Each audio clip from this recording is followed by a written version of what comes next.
विचारताय का मी बोलू?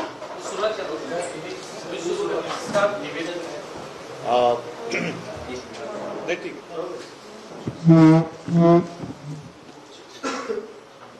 आजच दुपारी मी आपल्या माध्यमातून उद्याच्या बंदबद्दल काही सूचना जनतेसाठी दिल्या होत्या, केल्या होत्या. उद्याचा बंद हा विकृती विरुद्ध होता.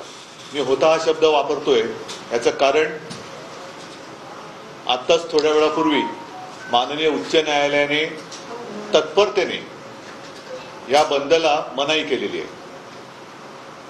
एका गोष्टीचं मला बरं वाटलं की न्यायालय एवढ्या तत्परतेने हलू शकतं, हे खरंच कौतुकास्पद आहे.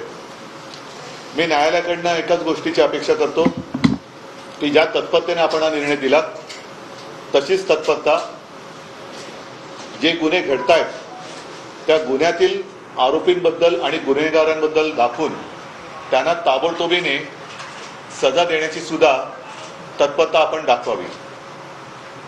साहजिकच आहे की माननीय उच्च न्यायालयाचा निर्णय हा आम्हाला मान्य नाही, परंतु कोर्टाचा आदर ठेवावा लागतो.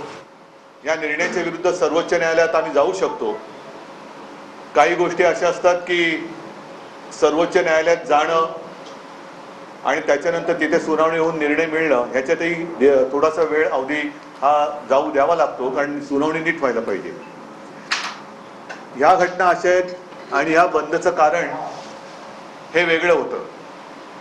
सर्वोच्च न्यायालयात जाण्याची आताही वेळ नाहीये, कारण सर्वोच्च न्यायालयात जाणार, अपील होणार आणि त्याच्यामध्ये जनतेच्या मनातला जो काही उद्रेक आहे, संताप आहे, तो जर का आणखीन उफाळला तर मग सगळ्यांनाच कठीण होईल. आणि म्हणून असं आम्ही ठरवलेलं आहे, ज्याप्रमाणे माननीय पवार साहेबांनी सुद्धा आवाहन केले की उद्याचा बंद मागे घ्यावा, तर उद्याचा बंद आम्ही मागे जरूर घेतो आहोत.